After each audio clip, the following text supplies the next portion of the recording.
Yo, what's up? Cinematic Trey here. And I've had the Ronin 4D for quite a while now. And I figured, all right, it's time to talk about my experience with it. And I started writing down the pros and the cons. And then it came to me. I was like, holy shit, this is the most overlooked feature right here. So if you ask me, and I'm not going to bullshit you, I haven't been a DJI fanboy, but I am pretty heavy into the ecosystem now. But it took a lot of years of flying unique drones, running with other cameras, being a team GoPro, all that stuff to really fall into it. So definitely no fanboy here. I'm gonna keep it real with you all, and I am gonna say the Ronin 4D is the perfect camera, especially for me. And why it's perfect for me is because I have been on a journey with my cameras from Blackmagic 4K to Sony cameras because I thought I needed autofocus, um, to Zcam, back to Blackmagic uh, 6K Pro, where there was no autofocus, and I actually created some of my best work ever with that and cinema lenses. Um, so then when I got into, all right, I want to put this camera, which is the Blackmagic, on a gimbal. I want to be able to wirelessly control it, have a little bit of autofocus when I need it. And I started trying to figure that out with different gimbals, different mounts, whatever you could think of. All right, so got version one of the director's monitor here. It's a little janky, but version 2 is coming this weekend. But that's the director's monitor, so I can wirelessly direct from a different room or a car. So come over here, let's check out the scene. So this is the soon to be tested car mount for some car action, some scenes inside the car, chasing some cars outside view. But it gets even better because I got my wireless control here. So as you can see, can move the camera on the gimbal wirelessly, capture everything without skipping a beat. It's gonna be fire. And then they announced the Ronin 4D. So yeah, the Ronin 4D is perfect for me. Uh, as you can see with like the B-roll I'm rolling of me trying to figure that out. You know, you really have to look when you make this purchase for the Ronin 4D, is it for you? So let's think about that. Are you shooting in 6K so that you can reframe? Are you reframing in post? Um, do you like D-Log? You know, there is ProRes. Do you like D-Log? Do you like working with it? Do you like using ProRes? They're large files to deal with. So you got to think about your workflow in that aspect. But then also, when you start to look at the hardware, are you very gimbal heavy on the way you use this camera? What's your storage look like? Your lenses. This does have an interchangeable mount, which I actually converted to Sony, and I've been pretty happy with it. I use a 24 millimeter prom right now. Um, but yeah, you just have to really take in a lot of those things into account because for me, it made a lot of sense. I was shooting 6K. I was doing pretty heavy on post production, so shooting in log, doing all that stuff. Used to B-roll, which isn't a small file size either, and definitely a lot of gimbal work with just about everything I did. So balling all that up together, not even mentioning the obvious features of the wireless controls, the handles for pulling focus, and all of that stuff. I mean, it's just obvious that it was right for me. So take all those things into consideration when you go to make this purchase, because if you're using a gimbal, you're reframing with 6K, and you might need to wirelessly control your camera, it's probably a smart purchase. I mean, you have to also start thinking about, you know, they always say marry the lens, not the camera, and I see that to be true. But you also got to think, how are you future proofing yourself? Because as you start to turn yourself into a brand and a business, you want to be the expert not with just knowing how to create video, but also with your equipment. So, investing into an ecosystem like this is pretty major because you kind of already you're future proof. Everything that you are gonna evolve your camera gear into is kind of already built into this one camera system. What I do not like about the Ronin 4D, um, there's not much. Now, I want this video to be more towards the hardware than software because, yes, this is a brand new product from DJI and the software is being worked out. There's going to be kinks with things like this. So they're doing a great job putting out updates. They're listening to us in the beta program. Um, so they're getting feedback. They're making the changes. So software, I'm not even going to, we just can't. And plus, when you think about what this system is a gateway to, there's still the 8K um, that needs to come out because this is the 6K version. And then there is the um, Inspire 3, which is obviously going to use the X9 on it. And to kind of circle back on what I just said, the 8K is coming out, and I've told a lot of people in our Facebook groups and everything, is like, hate to say it, but we're pretty much the beta testers for the 8K. Like, they're not going to come out with that expensive 8K camera and have any kinks worked out. They're working all those out with us with a 6K. It sucks, but it's obvious that that's what it is. Um, we it was released first for a reason. We're working out the kinks with the 6K so the 8K can be perfect and possibly the Inspire 3. So I think when all three of those devices are active in the consumer world where we can purchase them, I think all the software is going to be great. It's going to match up. Possibilities are going to open up, especially with potential that there's going to be time code sync and all that stuff. Yeah, I think it's the future of camera ecosystems is here now because of this system. Um, but this is about what I don't like. So it's that they have us beta testing this whole thing out. It kind of sucks. The biggest thing that I don't like about this device is the Pro SSD. Um, you have to buy the Pro SSD. You have to buy their storage. Um, and I'm here to tell you that there's no way that that storage is faster than my SanDisk um, Pro Blade that I just got, which is crazy fast, 2 terabyte. I edited off of it. I transferred a whole documentary, and it transferred in like 10 minutes. It was a huge amount of footage. Um, so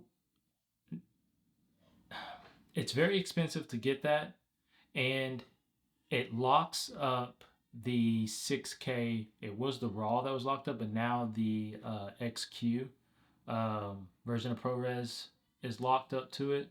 So it's just kind of a gimmick that they're like, oh, this is a 6K camera, but you need to get this so that you can use the 6K, which isn't completely true because you need internal recording to record in 6K, which is almost understandable. There's a lot of cameras that can record 6K out through USB-C, like the Blackmagic. Um, so they do kind of force you to either invest in some pretty expensive CFast Express cards or getting their storage. And I'm not a fan of how their storage is just working out. There's been issues. So, not a fan of that. In my next segment, I'll talk about what solution I think they should have done or should do for that. And then there's really nothing else I don't like about this camera. I mean, I can't put my favorite lens, the DZO Film 20 through 55, on it because of weight. I mean, it's a gimbal. It's not a camera body, so we know what we're getting into when we buy this camera. You should. So there's that issue, but like I have seen, and I'll try to link some of the names that I might mention. There's someone that put a YouTube video out, and what he did was he had a base plate. So say that there is a Arca Swiss base plate on the bottom of the Ronin 40, which I do keep on for my tripod. Pop that off, put it on a base plate that has rods, has an extended lens support on it. You can quick release the Ronin 40 off of that and put that on when you need it. So then you have a um, extended rod support for any larger lenses you want to put on there, and you just lock the gimbals. The gimbals can lock, so you lock the gimbals and you turn it off, and then you're just using it like a handheld camera. And I mean, most of the time, that's how you're going to shoot with some of those cinema lenses. You're not running around doing too much crazy stuff. So it's still possible, especially since there now is a DL to PL mount by DZO Film, which I do want. Um, so yeah, the possibilities are there. We just got to get a little creative. What DJI should have done. So let's go back to the ProRes SSD that I mentioned about, right? You got to get the module, got to get their storage, put it in there. I mean, to me, honestly, I think DJI should have just um, stayed away from the storage thing. And and I'll tell you why. Let me eject my so that I can pull it out safely. I'm actually just going to so if you can kind of see it, this is the Pro Blade by SanDisk. This thing is super fast. It's even faster when it's transported through here, but you can pull this out. This is interchangeable. I mean, I'm gonna do a YouTube on this, and I guess I'll put it up there when it's done. But this is 2 terabytes. I mean, this is interchangeable. You can get 4 terabytes, even more. You can get a dock that has 3, so you can continue to just put more storage, interchangeable by customer. Include that in an invoice. Now your customer has this, you do everything on it, and hell, I mean, if they want it, I guess give it to them on this too. You know, at a 1 terabyte, whatever. And then if it's actually like, now I'm thinking about it, and it's a recurring customer, this can just be for that customer that goes back and forth, maybe. I don't know. But anyway, these things are awesome. And what I think DJI should have done, or they should do, is they should partner with SanDisk, and they should change their module, make the module, but let SanDisk take the risk of the storage. That's what they do. Um, Go on and just have them partner with them on these, install them into the Ronin 40 just like you would with the Blade. Everybody knows their speeds. There's nothing hidden. I mean, it just makes more sense to me. So then the other thing would be the LiDAR. Now, there's not an issue with it. There's not a problem. The LiDAR works as it's been advertised and does what it needs to. But I think the packaging, as far as how the Ronin 40 is being sold. So hear me out. If there was 2 versions of the Ronin 40, and there was a LiDAR version and there is a manual focus version, I without a doubt would buy the manual focus version where I get the focus motor and whatever else is needed to make that happen. I think it's 2 pieces. Because I would have much rather got that, invested into mount, got the cinema lenses that worked with it, and rather just pull focus manually, and then if I felt like I needed the LiDAR, I would just go after it. But I think there should have been 2 packages. And then the last thing is the top handle. So the top handle is actually designed perfectly for how the Ronin 40 is designed, to be honest. But it just bugs me that on top of the top handle, it is a mode button and not a record button. What? Like, why is it not a record button? Speaking of record buttons, why is there not a record button on the screen? Come on now, give us record buttons. Like, even if you just sent me a sticker, a red sticker with an R on it, or whatever, the record symbol, and I put that on the mode button, you update it, I'd be happy with it, just saying. But it's a mode button, and there's mode buttons all over this thing. I need that to be a record button to record and stop. That's what that should be. So come out with a V2 handle with the record button up there. Maybe add something to it. I don't know, but I think that was a miss, and that's what I think they should change there. Okay, and last but not least, the most overlooked feature of the Ronin 4D is there's no headache. And what I'm about to talk about, a lot of you are going to agree with me. But when you get your camera, so I'll take my experience with, I'll talk about Zcam and the Blackmagic that I recently had. So you get the Zcam, you open up the box, right? You just have the Zcam. There's no lens, there's no side handles, there's no monitor on it.